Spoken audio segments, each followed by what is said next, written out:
Thank you, everyone, and I hope that you're really enjoying everything that you've learned today. Your brain is kind of like mine. It's sponged, and now it's full, and maybe you can get a little more in, and maybe not, but we hope you'll make it through another hour and a half or so, which is why I'm speaking to you now, because I'm like the housekeeper, sweeper person, and we learned from our last symposium that we lost people at the very end of the day, and so I get to do my shameless proselytizing for the National Association for Homestead Parks, as well as a little housekeeping bit.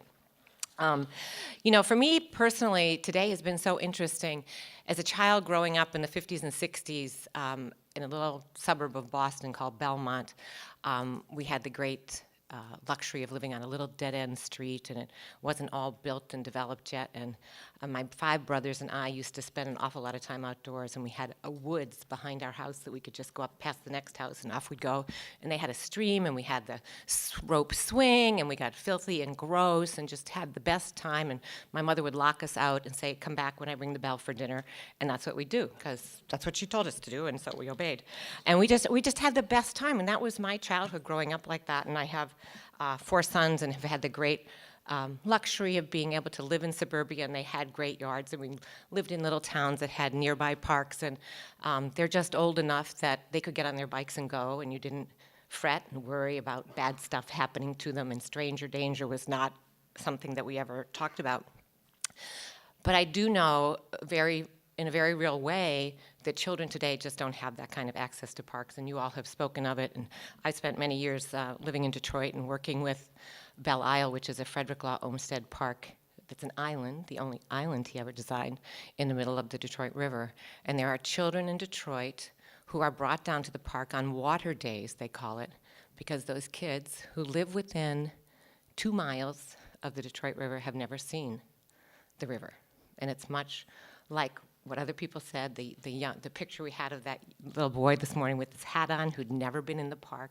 And it really is so important that we preserve the green space we have, that we make parks available, particularly in urban settings where these young children just aren't getting that kind of exposure to the fun that is there, and rolling in the dirt and playing in the water and throwing rocks into the pond and seeing the lizards and geckos and turtles and things, and that's so important to them. So I'm glad that we've had the opportunity to discuss all those kinds of things today. Tomorrow's tours are all sold out, both the one for Stanford and the one for the East Bay Regional Park. So I have my instructions for you. Those going on the Stanford campus tour, the parking passes will be available in the lobby this afternoon, and the tour will leave from the Li Ka-shing Center right here, the steps, at 8:30 a.m., and you can start meeting here at 8 a.m. And if it's the same deal as yesterday, I think the parking is in a structure that's really a very short walk. I don't know the names and numbers of the structures, but they'll give you those instructions. Belle? Structure 5. So is it the one that says event parking? Yeah. When you come past it? Yeah, and it's very easy. It's like a 5-minute walk from there to here. And those of you who are going on the East Bay tour, that will leave from the Sheraton Palo Alto at 8:30. Self-parking is available for $14, and valet parking is available for $17. So that's the information on the parks tours for tomorrow. I also want to thank all our speakers who've been, I know some of them have been on their way, and I really appreciate the time that they were able to spend with us today, and so that we could learn so much about their work. I'm not an academic. I'm not a landscape architect. I'm just a community volunteer, and in that public-private partnership, I'm the private person who asks for money over and over and over again, but we do pretty well at that. And our sponsors, without whom we would never have done last fall's symposium, and today is the National Building Museum in particular, and today the East Bay Regional Park District, the American Society of Landscape Architects, Stephen and Margaret Gill Family Foundation, and we thank the Gills so much for their support. The legacy continues with Frederick Law Olmsted Jr.'s grandchildren. Keenan Land Company, the National Trust, PG&E and Wells Fargo, and the California State Parks Foundation, and the Save the Redwood Leagues, the American Planning Association. I serve on the NAOP board because of my involvement with the Belle Isle Park, and we I helped shepherd the formation of a conservancy for that park a couple of years ago and merged 4 nonprofits to do that, which was like herding cats, and it took a really long time, and I almost lost all this hair trying to do it. But at the end of the day, we did it right, and it's up and running and thriving. That park has now become a state park. If you may have heard that there's a financial issue in the city of Detroit. And so our governor thought that if he could take this park out of the city budget and put it into the state park budget, that would be a helpful thing.